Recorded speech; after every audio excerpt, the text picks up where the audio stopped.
आज के एपिसोड की शुरुआत होती है जब अंगद भावुक होकर वृंदा से कहता है कि उसने हमेशा खुद से और उससे झूठ बोला कि वो उससे प्यार नहीं करता, लेकिन सच्चाई ये है कि वो हर वक्त उसी के बारे में सोचता है। उसकी हर जगह मौजूदगी उसे महसूस होती है और जब वो पास नहीं होती तो उसे बेचैनी घेर लेती है। अंगद फिर दिल की बात कहते हुए वृंदा को आई लव यू बोल देता है और बताता है कि वो उसे बेहद चाहता है। वृंदा ये सुनकर कुछ पल के लिए चुप रह जाती है और इमोशनल हो जाती है। अंगद उससे कहता है कि उसे नहीं पता उसके दिल में क्या है, लेकिन वो जानता है कि उसके अपने जज्बात सच्चे हैं। वृंदा बिना जवाब दिए वहां से चली जाती है। दूसरी ओर तुलसी मिहिर के कमरे में आती है और कहती है कि गेस्ट लिस्ट देख लेना और न्यूजीलैंड वाले कजिन की फ्लाइट शाम तक आने वाली है, लेकिन मिहिर उसे नज़रअंदाज कर देता है। तुलसी पूछती है, तुम मुझसे बात क्यों नहीं कर रहे? मिहिर ताने भरे लहजे में जवाब देता है, तुम तो हर चीज खुद ही संभाल लेती हो, मुझे बताने की क्या जरूरत है। तुलसी समझाने की कोशिश करती है कि उनके बेटे की शादी है, लेकिन मिहिर ठंडे स्वर में कहता है, इसलिए तो बेहतर होगा कि हम दोनों थोड़ी दूरी रख ले। फिर वो कहता है कि अपनी शॉपिंग वो खुद कर लेगा, उसे चिंता करने की कोई जरूरत नहीं है।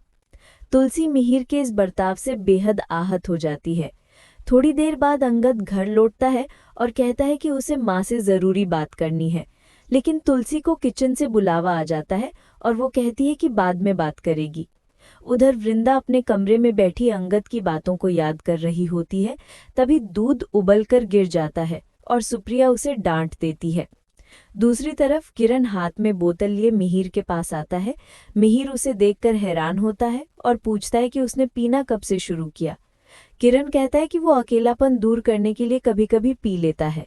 मिहिर उसे समझाता है कि घर में मेहमान है, ऐसे में ये ठीक नहीं है। किरण माफी मांगता है और कहता है कि वो बस चाहता है कि मिहिर और तुलसी के बीच सब कुछ ठीक हो जाए। मिहिर धीरे से कहता है कि गलती उसकी नहीं है, अब तो उनके रिश्ते की दरार सबको दिखने लगी है।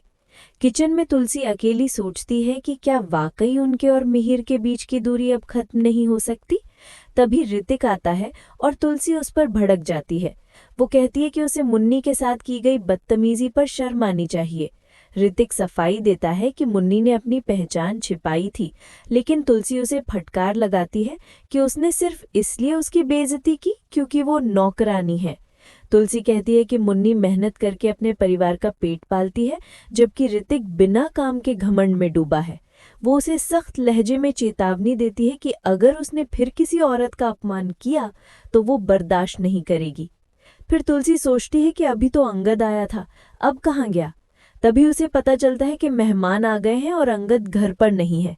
तुलसी हैरान होती है, आखिर वो इतनी रात को कहाँ जा सकता है। इधर अंगद वृंदा के घर पहुंचता है। सुप्रिया दरवाजे पर पूछती है कि कौन आया है, तो वृंदा झूठ बोल देती है कि उसकी दोस्त ऋतु आई है। वो अंगद से मिलने बाहर जाती है। अंगद कहता है कि वो उसका जवाब जानने आया है, तुम मेरे लिए क्या महसूस करती हो। वृंदा उसे समझाती है कि उनके बीच बहुत फर्क है, उसकी दुनिया अमीरों की है और उसकी एक आम जिंदगी। अंगद कहता है कि उसे इन फासलों से कोई फर्क नहीं पड़ता क्योंकि उसके नज़र में प्यार सबसे ऊपर है। वृंदा उसे रोकने को कहती है, पर अंगद कहता है कि अगर किसी ने देख भी लिया तो क्या हुआ, प्यार करना गुनाह नहीं है। वृंदा कुछ पल के लिए चुप रहती है और अंगद की बातें याद करती है। फिर आंखों में आंसू लिए उसके गले लग जाती है और कहती है कि वो भी उससे बहुत प्यार करती है। दोनों एक दूसरे को गले लगाते हैं और उन पर फूलों की बरसात होती है। उसी वक्त तुलसी वहां पहुंच जाती है और दोनों को साथ देखकर हैरान रह जाती है। गुस्से में वो अंगद को एक जोरदार थप्पड़ मारती है। अंगद समझाने की कोशिश करता है, लेकिन तुलसी कहती है कि उसे शर्म नहीं आई, उसने मिताली से शादी का वादा किया है और अब किसी और लड़की से प्यार कर रहा है। अंगद बताने की कोशिश करता है कि वो यही बात कहने घर आया था।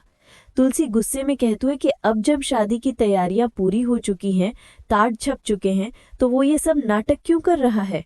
अंगद रोते हुए कहता है कि वो मिताली से नहीं, सिर्फ वृंदा से प्यार करता है। तुलसी कहती है कि उसने अपने पिता और समाज के बारे में सोचा तक नहीं। तभी अंगद कहता है कि उसने मिताली से रिश्ता तोड़ दिया है। ये सुनकर तुलसी दंग रह जाती है और एपिसोड यहीं समाप्त हो जाता है। Thanks for watching.